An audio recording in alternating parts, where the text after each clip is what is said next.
But I usually practice 5 to 8 hours a day when I'm home. If I'm away, maybe a few hours a day. So do you like to practice, Marc? Do you enjoy it? Tremendously. Oh, that's great. Because I always improve when I practice. So your mom doesn't have to say, it's time to practice now, Marc. No. Does she have to say, I don't want you to practice anymore. You've been practiced too many hours now. Sometimes when she gets impatient. Right. This one is for Steve. Before the acquisition of Google, how did you balance the ever-increasing need for bandwidth, which translated into incredible costs with funding? How did this fit into your revenue model? Well, we can go for hours here, but I mean, I think that I would just say that because we started off as very much an unfunded startup, that when we were building out the site and launched the site in May of 2005, we didn't receive our funding until November of 2005. So much of that effort was, much of the funding, or all the funding, was paid for by ourselves. And in fact, it was my credit card that was paying for all the bandwidth for the first 6 months of YouTube. And because of that, I was always very determined to keep the cost as low as possible. And so I think that what we've designed is, I mean, in many ways, it's just a very cost-efficient way of sending videos, being able to stream videos over the internet. And I think that we've continued to, as we've developed over time in the last 2.5 years, even after the acquisition by Google, most of that infrastructure is still run by sort of YouTube, by the original operations team, the systems team at YouTube. So in a lot of ways, I think that's one of the greatest accomplishments, achievements that we've done that's transparent to most people that come to the site, that if you discovered YouTube in 2005, 2006, or 2007, the front page always looks the same, the search always looks the same, the watch page looks the same. However, on the back end of things have improved immensely and just continue to sort of leaps and bounds, grown in terms of locations, where it's been, the amount of bandwidth, the amount of servers that's involved. And I think that's, again, it's sort of the silent accomplishment. Nobody really knows what's going on behind the scenes, but it's probably the greatest accomplishment we've done. Mm-hmm. This question is really for all three. What do you think, anybody could answer, what do you think are the top 3 next generation technologies that can change the world and benefit people globally? Nobody is answering. Well, let me start. Let me start my opinion, okay? Because I think there are 3 areas that is going to be very, very important in the 21st century. One, of course, is information technology, internet. There is absolutely no doubt. The second, which is also transforming us, is biotechnology. I think after the discovery of the structure of DNA, we are really entering a new era in biotechnology. In fact, nowadays, for those of you, you can plan for your future. If you have a child and you can freeze the umbilical cord blood, which is all stem cell, and when that child gets older, you can grow almost any organ from that stem cell. Let's say he has heart disease.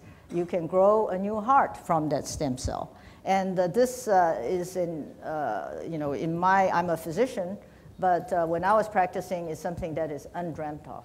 I mean, impossible. And yet this is all possible today. And the third is nanotechnology, which that is my opinion. But what do you think, Julie?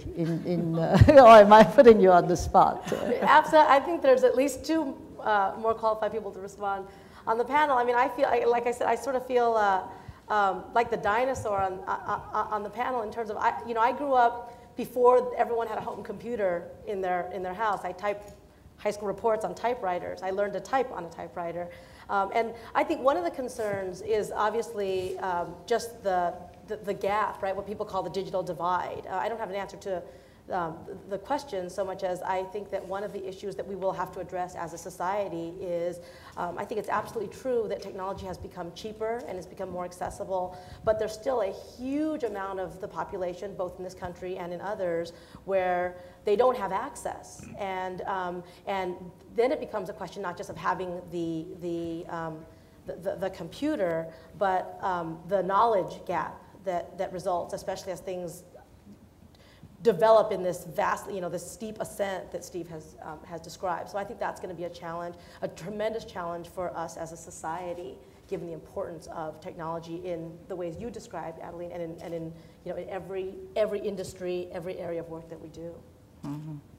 I would say probably on the area that's more relevant to what I'm doing, I think there's a lot of potential in the mobile market still that I think we're inching closer. It's at a sort of glacial pace, but I do think that you'll see this a lot in Europe and in Asia, where there's a lot of cooperation between the carriers, between the mobile handset manufacturers, and some of the amazing things that you can do on mobile devices. I mean, everybody in this room has a mobile device, yet there's still very limited things that you can do with it, and I think that's starting to really open up. And I think the other thing, I'll leave the last one to you, Mark.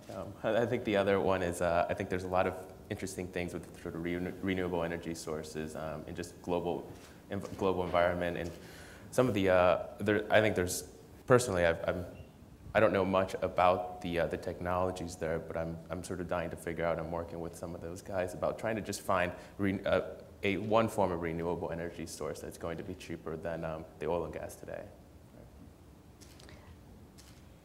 I note that a lot of your colleagues at PayPal, they've gone on to other ventures. I was reading about Elon Musk, who started this electric car company, and also SpaceX that's going to explore outer space. Do you have any other ventures that you are interested in, or is this a top secret at the present time, Steve? There's a restaurant in San Francisco that I invested in. I think it's something out of technology. I mean, the reason that I'm attracted so much to some of the endeavors on the Committee of 100 was, again, I've been sort of blessed with being the one lucky person that was behind something like YouTube. And I think you're going to probably get this question a lot too, Mark, about, so after you sort of accomplish something very big, very great before you're 30 or before you're 10.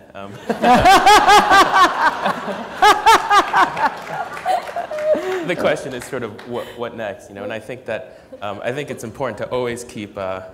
There's the idea of trying to create just another company, another YouTube, but I think there's some other things. The reason about the environment, I think that's a big one about, okay, so here's a problem that so many people are faced with, yet there's still so many challenges trying to figure this out. So I'd love to try to work out something there, and then, and then the personal free times, coffee shops and restaurants. So Marc, do you see yourself doing anything else besides music, or is this what you're going to concentrate on, do you think? You mean what other hobbies? Yes. I like going to the latest movies, going to art museums. I like reading a lot. Recently, I've been reading Shakespeare because it makes a deeper impression on me than going to the movies. And I love ping pong. As you know, Adeline. Marc came to my house, and we had a very, very competitive ping pong match, which Marc won. I think our time is up, and thank you very, very much for being here.